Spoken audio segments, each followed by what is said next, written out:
দিদি, ও দিদি, বলো।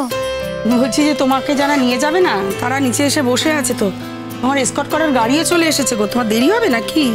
না না, এই তো আমি রেডি। ইস, মুখখানা কি শুকনো লাগছে গো, দুদিন ধরে দেখছি। শরীর টরীর খারাপ নাকি? না, শরীর কি আছে, ওই বমি হচ্ছে মাঝে মাঝে। হবে না, এই রাত বিরেতে শো করে করে শরীরের আর কিছু থাকে বলো? না না, বোধ হয়। মানে? আমার একটা সন্দেহ হচ্ছিল মানুষেরই, তারপর আমি টেস্ট করেছি। কি টেস্ট গো? আমি বোধহয় মা হতে চলেছি। কি? হ্যাঁ। সে কি গো? সে কি মানে? না মানে মানে কি বলো, তুমি কি বলতে চাইছো? না না, আমি আর কি বলছি, আমি কিছু বলতে চাইনি। আমি বলছি যে ডাক্তার দেখাতে হবে তো তাহলে। মানসীদি, তোমাকে আমি অনেকদিন ধরে দেখছি, তুমি আমার কাছে কিছু গোপন করতে পারো না। মনের মধ্যে যে কথাটা আছে সেটা বলো, কি কি বলতে চাইছো বলো। না দিদি, বলছিলাম যে দাদা তো 2 মাস হলো চলে গেছেন। তুমি বোধহয় ভুলে যাচ্ছ মানসীদি, অনুরাগ যাওয়ার আগের দিন রাতে আমার কাছে ছিল। হ্যাঁ দিদি, আমি বলেই বুঝতে পেরেছি। হ্যাঁ তো, দাদা তো এসেছিলেন। দিদি, তাহলে যাওয়ার আগে একটা উপহার দিয়ে গেল দাদা তোমাকে?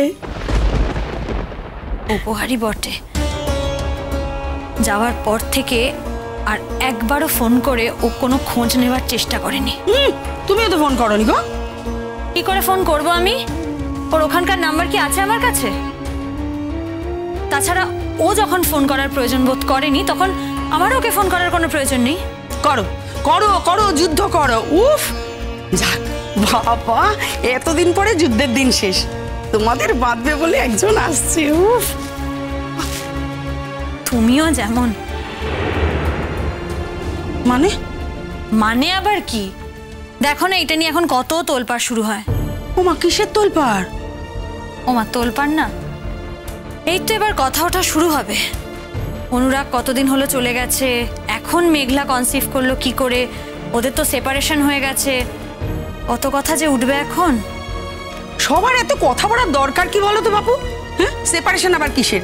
দুজনে একটু রাগারাগি করেছো, তাই কদিন আলাদা আছো, এটা সেপারেশনের কি হলো? মানুষেরই এটাকে সেপারেশনই বলে। আমি ডিভোর্স পেপারটা সই করে এসেছি না। তাতে কিচ্ছু হয়নি গো, কিচ্ছু হয়নি। এই সেপারেশন, ডিভোর্স, এই সব স্বামী স্ত্রীরা না দেখাও করে না। তোমাদের তো আর তা নয়, তোমাদের তো এই দেখা হলো। দাদা তো ঠিক যাওয়ার আগে তোমার সঙ্গে দেখা করে গেল। শুধু দেখা কেন, দাদা তো ছিল।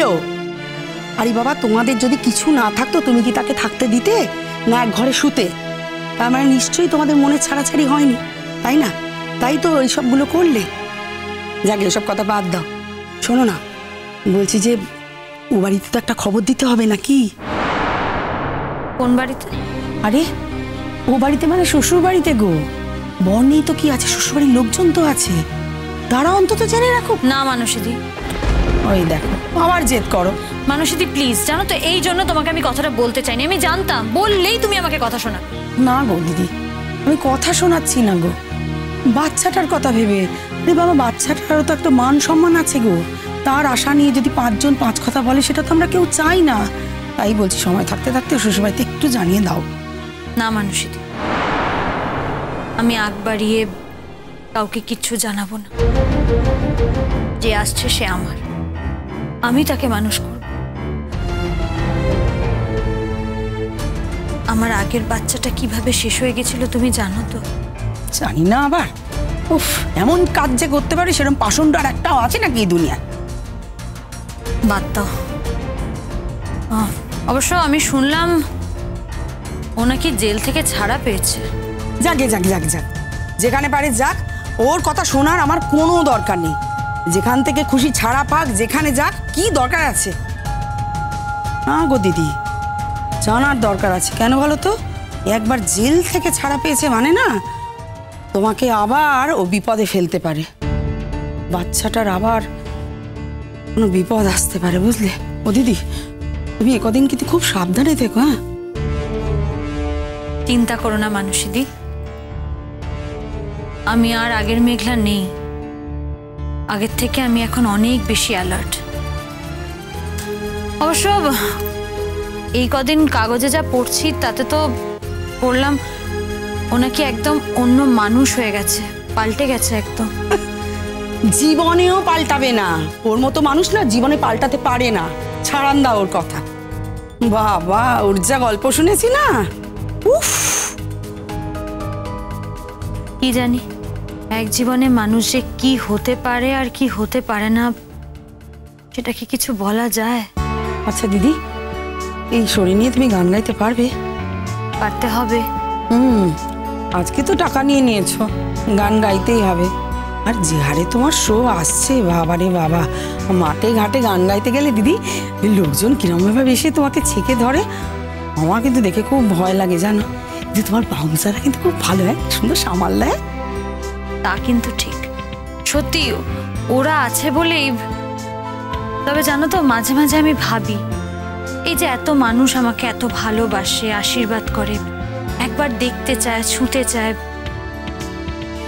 এটা কি জীবনে পরম পাওয়া নয়? হ্যাঁ দিদি, পরম পাওয়া দিদি। আর কি আছে বলো তো জীবনে?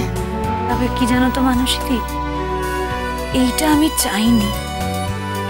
এত নাম, এত কিছু আমি কখনো চাইনি।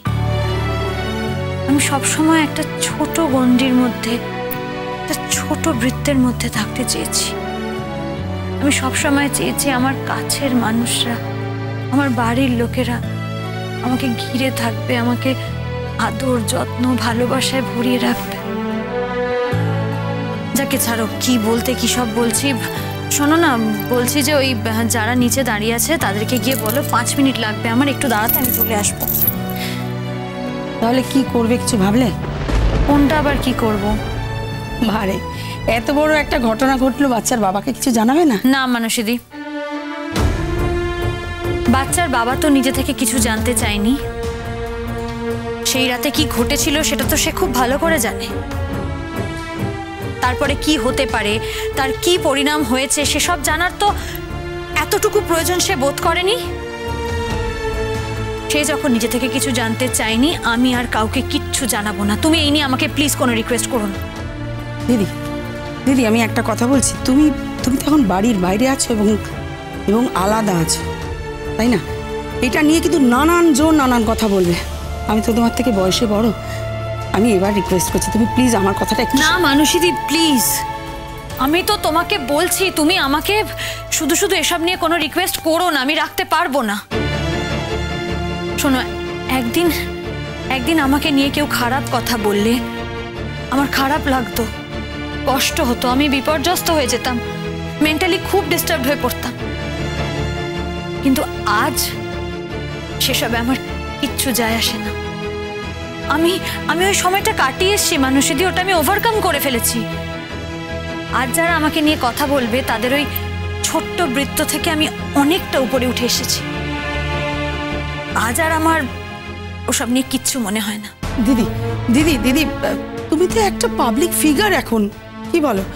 এখন যদি তোমার নামে 4টে খারাপ কথা বেরোয় কাগজে, তাহলে তো তোমার ইমেজটা নষ্ট হয়ে যাবে, তোমার শো কমে যাবে দিদি। কিন্তু মানুষেরই আমার নামে শুধু শুধু 4টে খারাপ কথা কেন বেরোবে? কি আশ্চর্য, তুমি তো এখন আলাদা বাড়িতে থাকো, মানে তোমার স্বামীর সঙ্গে তো তোমার ডিভোর্স হয়ে গেছে, অথচ তুমি কনসিভ করেছো। এটা একটা খবর হবে না? আরে বাবা, কাগজে তো এটা নিয়ে একটা স্টোরি বানাতেই পারে। কি মনে হয় তোমার, বানাবে না? আমি মানছি, কিন্তু আলাদা থাকি মানে খুব বেশি দিন তো আলাদা থাকি না। আর আলাদা থাকি বলেই যে ওর সঙ্গে আমার কোনো যোগাযোগ নেই, ওর সঙ্গে আমার দেখা হয় না, তাও তো নয়। তাদের কি দায় বলো তো দিদি? বলছি কি দিদি, তুমি শ্বশুরবাড়িতে একটু সময় থাকতে জানিয়ে দাও, বুঝলে? আর একটা কাজ করো, একটা প্রেস কনফারেন্স ডাকো, সবাইকে এই সুখবরটা দিয়ে দাও। কিন্তু মানুষেরই, আমি যদি এই খবরটা কাউকে জানাতে না চাই? কি বলছো দিদি, এই খবরটা কি গোপন করা যায়? এ তো সবাই জানতে পারবে, সবাই দেখতে পাবে। তা নিজে থেকে অ্যানাউন্স করে দেওয়াটা ভালো হবে না? নদী